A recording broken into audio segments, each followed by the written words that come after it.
Hello my dear students, welcome to computer science class.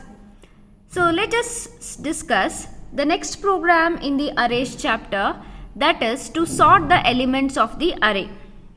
So this is one of the very important program, and this program is one of the practical program also. Now listen here, to sort the elements in the sense we need to arrange the elements in the form of ascending order. Ascending or descending, both comes under the sorting. Sorting in the sense arrangements of elements either in ascending or the descending order. But this is a program where we are sorting the given array elements accordingly in the ascending order. Now look at the output. Before I explain with the program, if we look at the output, we'll get an idea. So here the first statement what we are getting on console output, console screen is enter the number of elements. That is how many? 5. So enter the elements. So herein they have given the input in the dodging order. Okay, like 30, 20, 50, 40, 10. This is how they have given.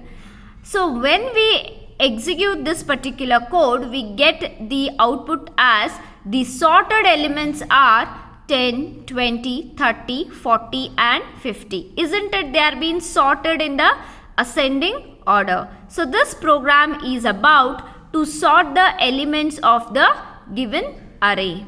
Now look at here. These are the header files. IOStream is for the scene and cout. Conio.h is for the clear screen and getch. And then IOManup is for the setw and endl. Here we didn't use the endl, we have used the setw. Setw stands for set width. Now look at the main function. So herein I have taken almost 4 variables and one of the array, wherein the size of the array is 50. If the size of the array is 50, definitely its range would lie from 0 to n-1, that is 0 to 49. So here the 49 elements would be the last one because the array subscript starts from the 0th location.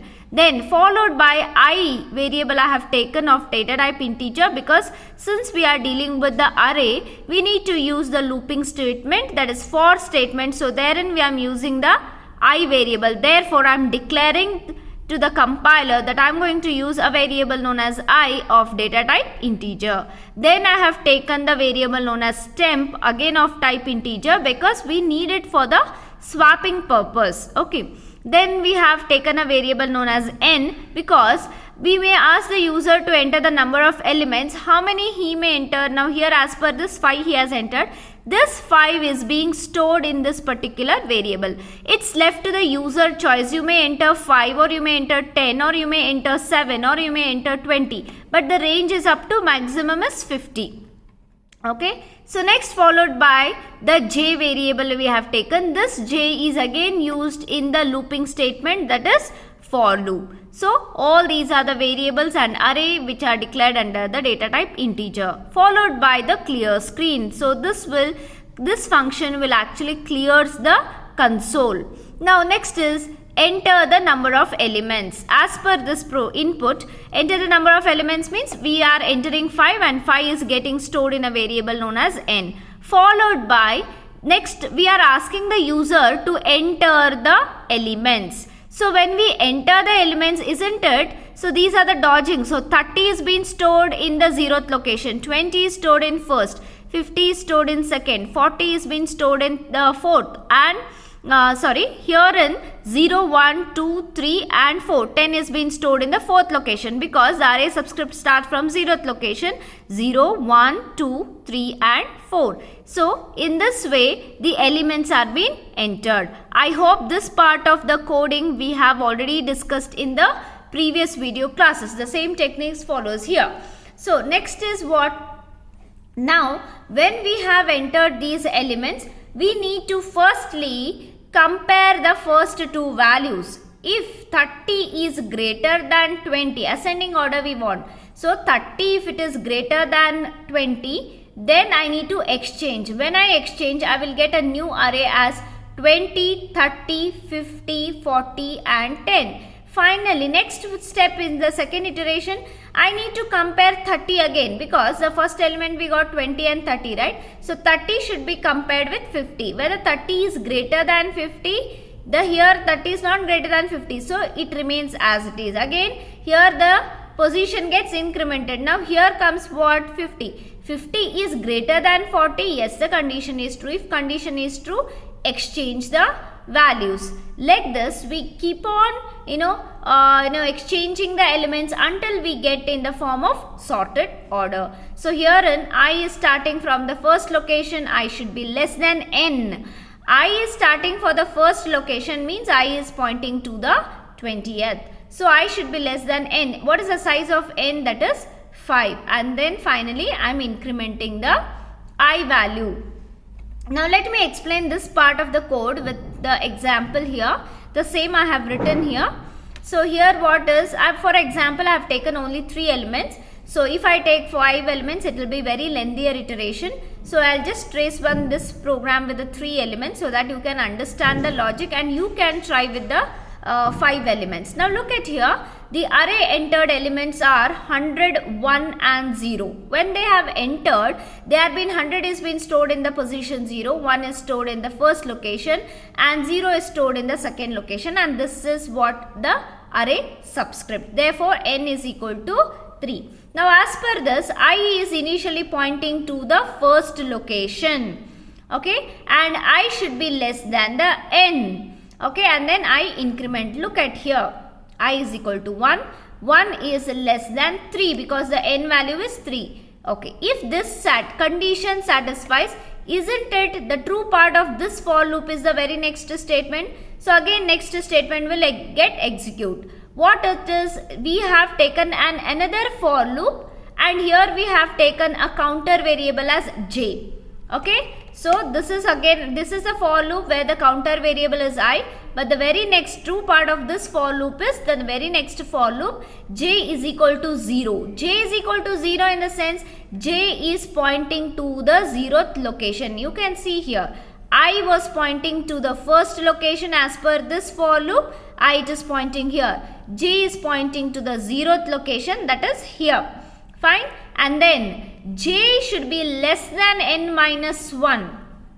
J should be less than n minus 1 in the sense, what is the n value? N value is 3. So 3 minus I it is. So it should be n minus I means 3 minus I. What is the current value of I? That is current value of I is 1. So 3 minus 1 we got as 2.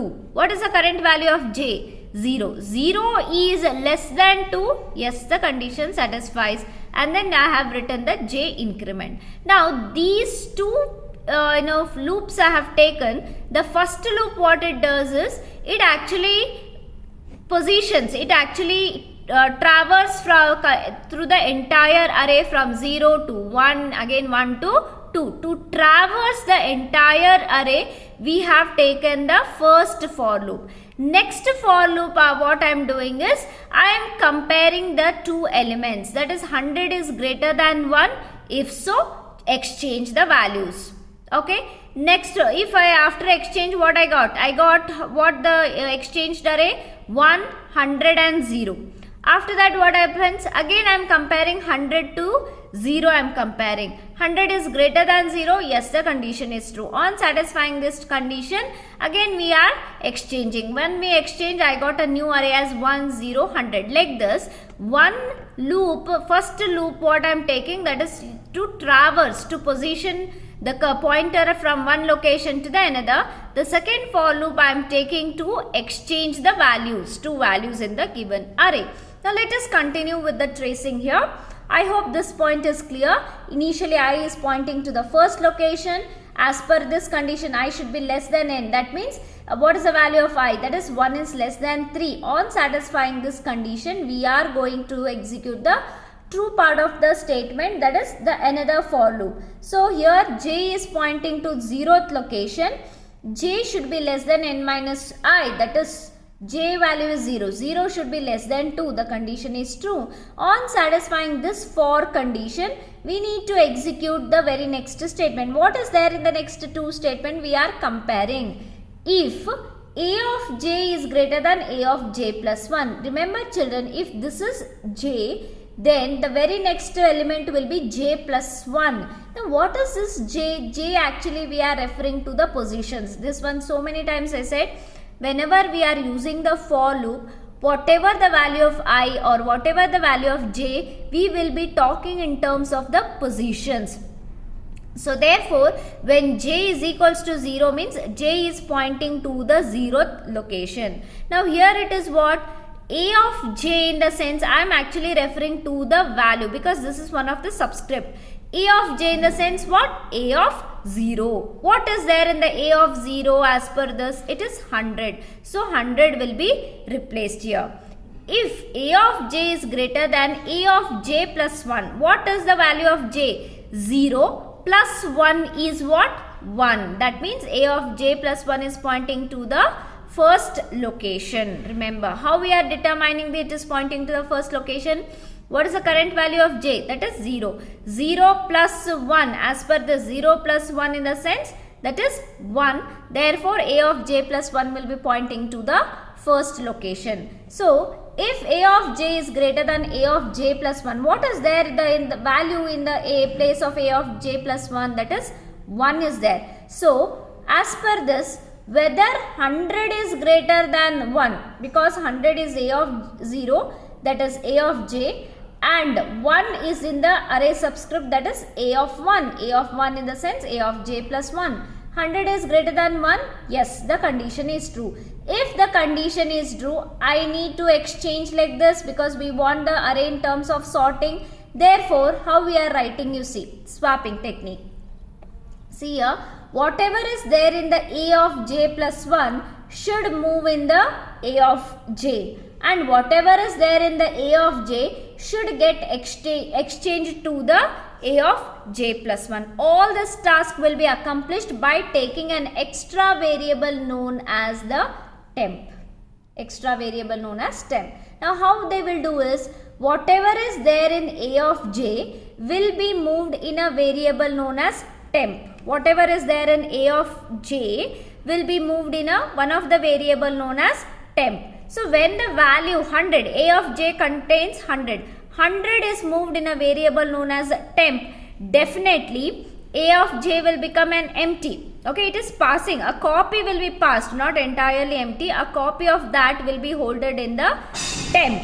Now once this 100 is being moved, definitely this place becomes an empty. Now you can move this value into this particular position. That means 1 you can move it in the A of j. Then how to write in terms of programming?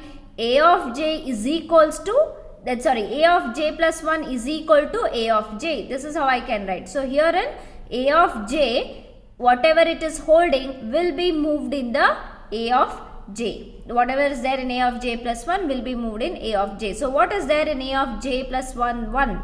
1 is getting moved in the A of j. Okay. Now whatever the content here is moved in this position means now 100 should come into this position. Then which variable is holding that 100? Temp is a variable that is holding the 100. So therefore whatever is there in the temp should be moved into this particular location. So therefore whatever is there in the temp, that value is being moved in this particular position, that is A of j plus 1. Then close the flower bracket, isn't it? It is nothing but swapping. We are exchanging the values here. Once again I would like to explain this part here. See, this is pointing to A of j because j is pointing to 0th location, so it is pointing to at this location. So A of j plus 1 will be definitely pointing to the very next position because j plus 1 in the sense 0 plus 1 is 1. So A of j plus 1 is pointing to this location.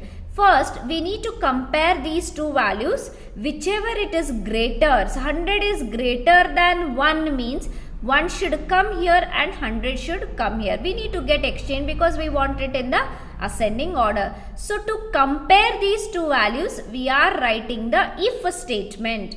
How we are writing? If this A of j, if it is greater than this A of j plus 1, then swapping should take place. As per this, 100. A of j is value 100. A of j plus 1 value, what I am getting? 1. Whether 100 is greater than 1? Yes, the condition is true. Since this condition is true, I need to exchange now. So I am exchanging the values of two variables here by using the third variable. So this program you have already studied. Okay. So this is the technique of, I am exchanging the values of two variables by using third variable. In the sense, I have taken a third variable known as temp. So what I will do is, first whatever is there in the a of j, I'll place it that value in the variable known as temp. I will move it. So when I move it, then whatever is there in a of j plus 1, I will shift in the a of j, because 100 is being moved in the temp variable. So this will become an empty. So 1 will be placed in the a of j. So how do I write in the statement? So whatever is there in the a of j will be moved in a variable known as temp.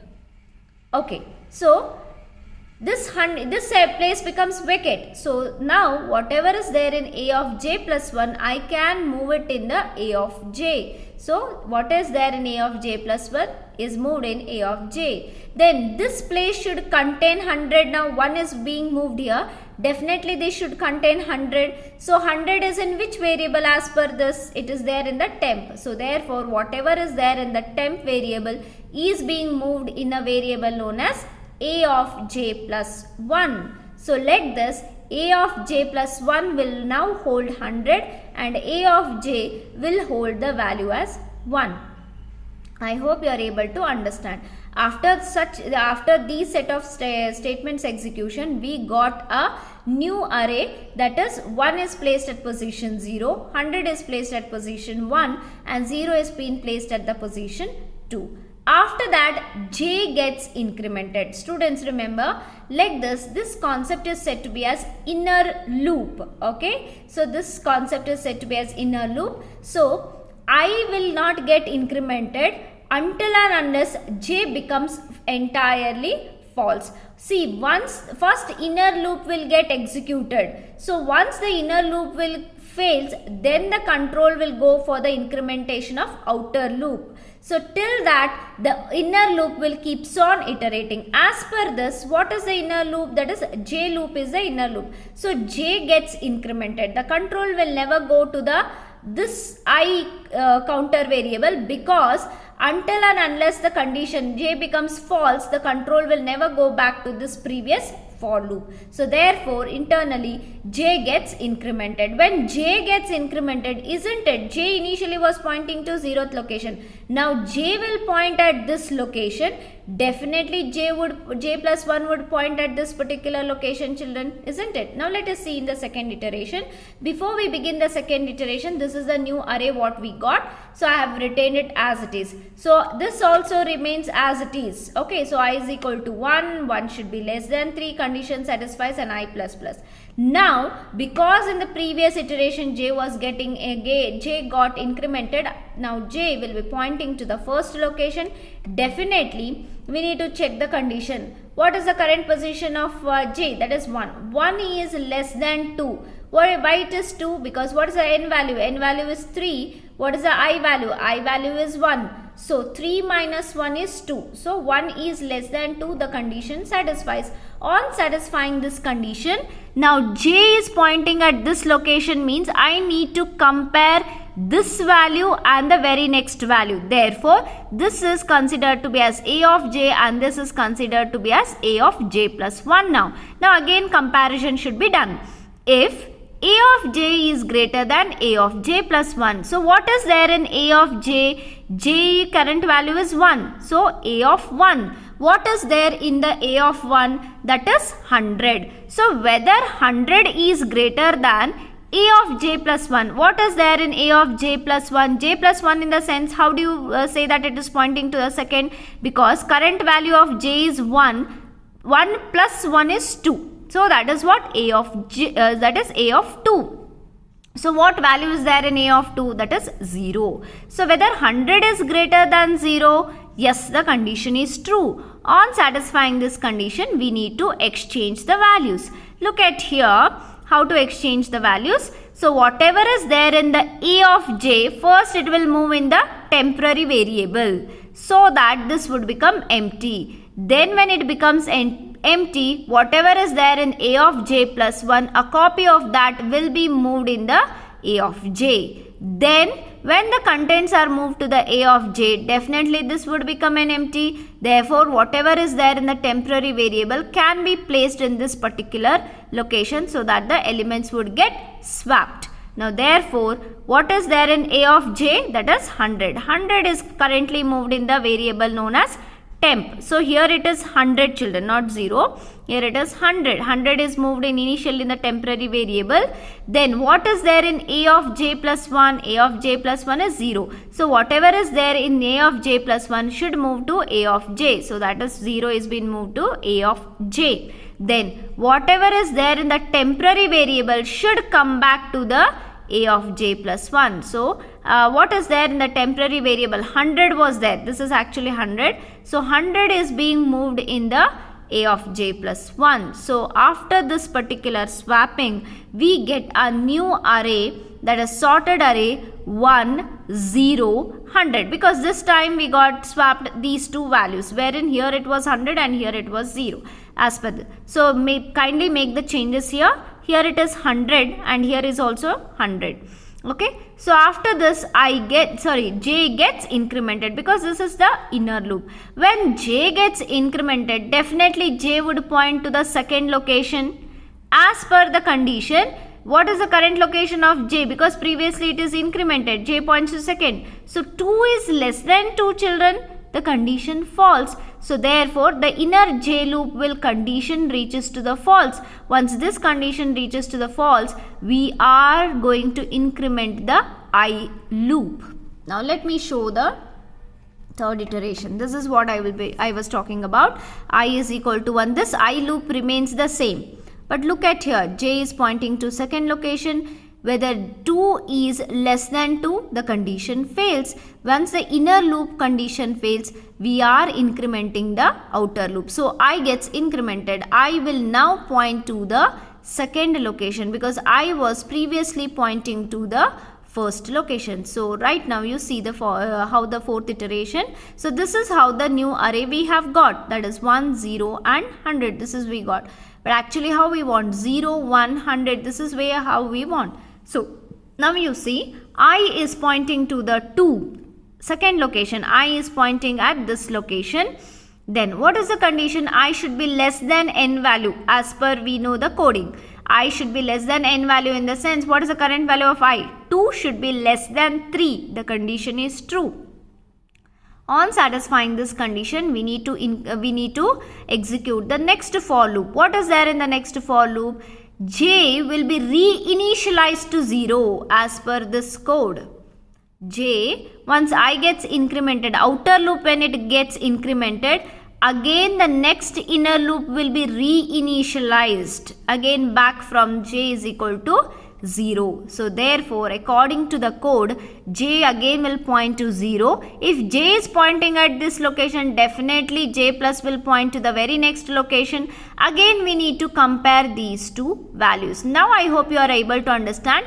I loop we are using to point from one location to the another. This process is nothing but traversing, whereas j loop I have taken to compare the two values. So, right now, if a of j is greater than a of j plus 1, then exchange the values. As per this, a of j value is currently 0. So, a of j in the sense a of 0. What is there in a of 0? 1. So, it is placed here. Is greater than a of j plus 1. J plus 1 in the sense what? 0 plus 1 is 1. So, what is there in a of j plus 1? The value as that is 0 is there. So, whether 1 is greater than 0, the condition is true. If the condition is true, what is there in the a of j should move into the temp, and what is there in a of j plus 1 should move in the a of j, and whatever is there in the temp should move in the a of j plus 1. So, as per this, 1 is greater than 0, yes.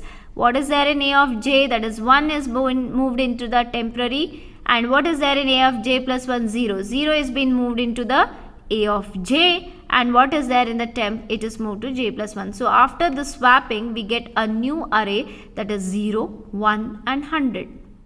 Now you may feel that we got a complete sorted array, so there should be no any further iteration. No. So until the j loops terminates and until the I loops terminates, this iteration keeps on iterating. This keeps on these set of statements continuously, it will re-execute. So this, as per this, j gets incremented because j was initially pointing to the 0th location. As per this, j gets incremented. Once j gets incremented, j starts pointing to the first location. J starts pointing to this particular location. So j is equal to 1. Now as per this, what?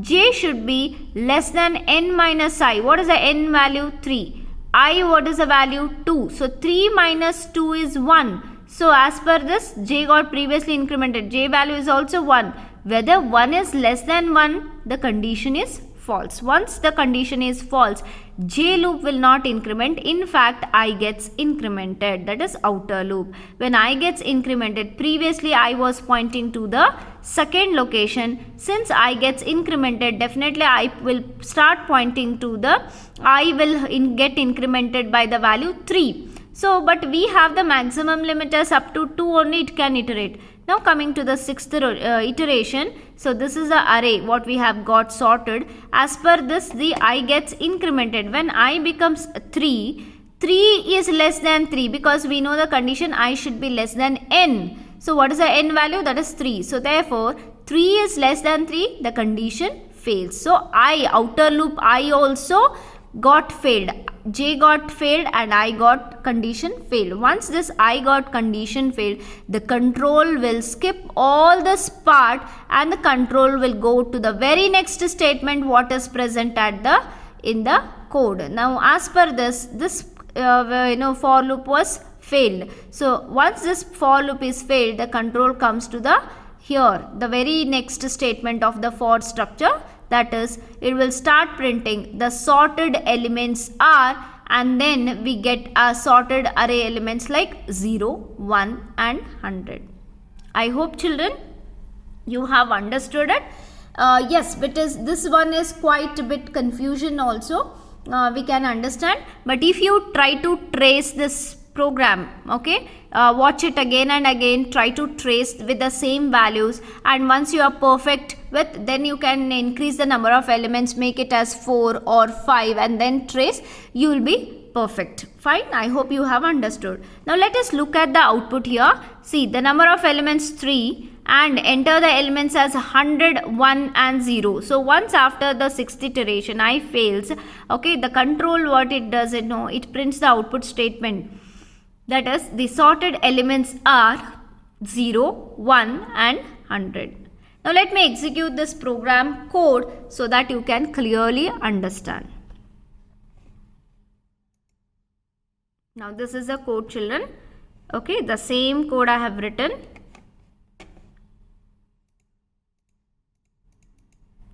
The same code I have written. Let me compile the program.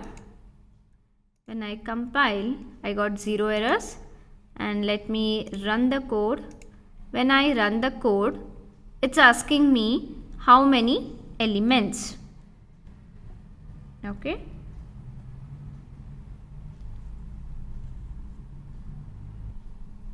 Let me enter as 5 elements. When I enter, now this is nothing but the size of n. Now it is asking me enter the array elements. Let me give different, otherwise the same way I'll give 100, 100 I'll take 1, space I should give 1, 0, and I'll give another values as 50, and then 90. This is how 5 elements I have given. When I give these 5 elements, when I enter, isn't it I'm getting the sorted array in the form of 0, 1, 50, 90 and 100. Let me execute one more set of input, and let me enter this time 4 elements. That is left to you how many number of elements you want to enter. 90, 45, yes, When I enter, I got 12, 34, 45 and 90. I hope children the concept is clear to you. So it is quite little bit confusing, but if you try by yourself, definitely you can learn that particular logic in order to sort the elements. Okay, thank you students, take care of yourself.